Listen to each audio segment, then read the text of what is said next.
Et avant toute chose, vous en avez désormais l'habitude, un petit mot de la météo du jour avec, on l'espère, un temps plus clément aujourd'hui, le retour d'un temps sec et surtout le retour d'éclaircies et du soleil pour cet après-midi. Et des températures stables tout de même, 24 ou 25 degrés pour les maximales. Tout à l'heure, la météo bien sûr en détail après ce journal. Tout d'abord, dans l'actualité du jour, on revient sur ce coup de colère des agriculteurs français et les nombreuses manifestations organisées un peu partout en France ces jours-ci. Les éleveurs bovins et les producteurs de lait disent ne plus supporter la baisse de prix de leur production et réclament donc des aides supplémentaires de l'État. François Hollande a ce matin annoncé un plan d'urgence pour l'agriculture. Il sera présenté demain en Conseil des ministres. Mais face à cette colère du monde agricole, comment être sûr de consommer de bons produits d'origine française et surtout vendus à des prix équitables pour tous ?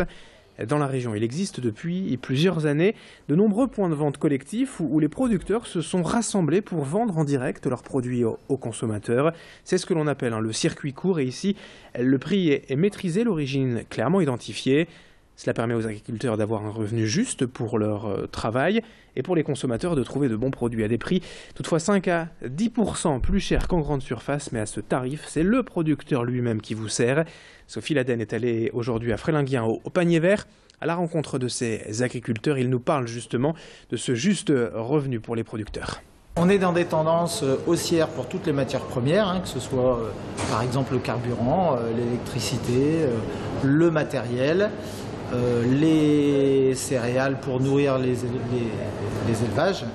Et on a de l'autre côté la grande distribution qui essaye de maintenir des prix aux consommateurs, des prix attractifs, des prix toujours vers le plus bas.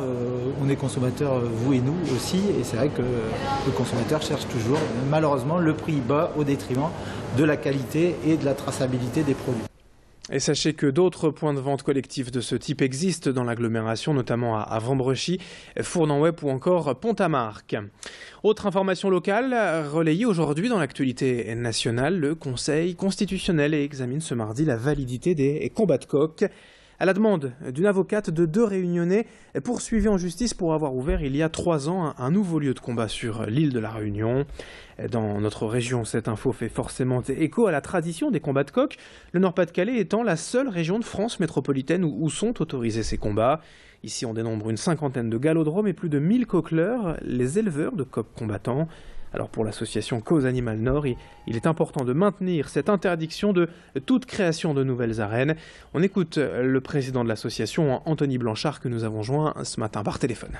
Aujourd'hui, les combats de coqs sont autorisés dans 2 régions de France, les Antilles et le Nord-Pas-de-Calais. Comment peut-on justifier un acte de cruauté qui se passe dans le sud ou en région parisienne et que dans le nord, que le même acte ne soit pas considéré comme un acte de cruauté. La tradition des combats de coqs est inscrite uniquement depuis 1990 pour le nord dans le tribunal de Douai. Les combats de coqs ne sont pas originaires de France, mais viennent des Flandres. Et la France est l'un des derniers pays d'Europe à accepter et tolérer les combats de coqs. L'actualité en bref, et même si la météo n'est pas forcément favorable en ce début de semaine, sachez que la baignade est interdite aujourd'hui encore à la base des prés du M à Armentières. Depuis vendredi déjà, l'Agence régionale de santé signale une bactérie présente dans l'eau en quantité trop élevée. Et en application du principe de précaution, la baignade est interdite, mais les autres activités nautiques restent permises.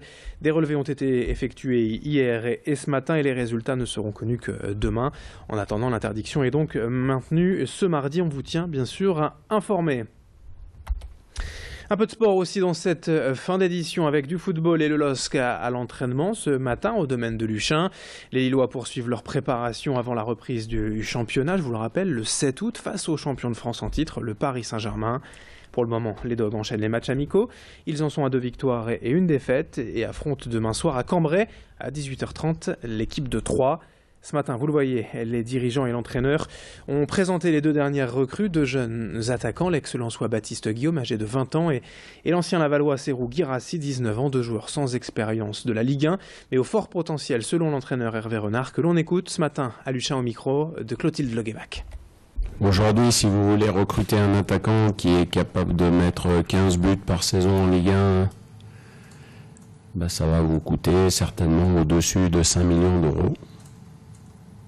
Et je pense ne pas répondre à la place du président, mais aujourd'hui, on n'a certainement pas les moyens de mettre cette somme dans un attaquant, voilà. Par contre, on va tout faire pour que les 3 attaquants qu'on a pris, eux aussi deviennent des joueurs aguerris de Ligue 1 et qui soient efficaces avec le LOSC avant peut-être de partir sous d'autres cieux. Mais d'abord, il faut qu'ils découvrent la Ligue 1 et qu'ils soient performants.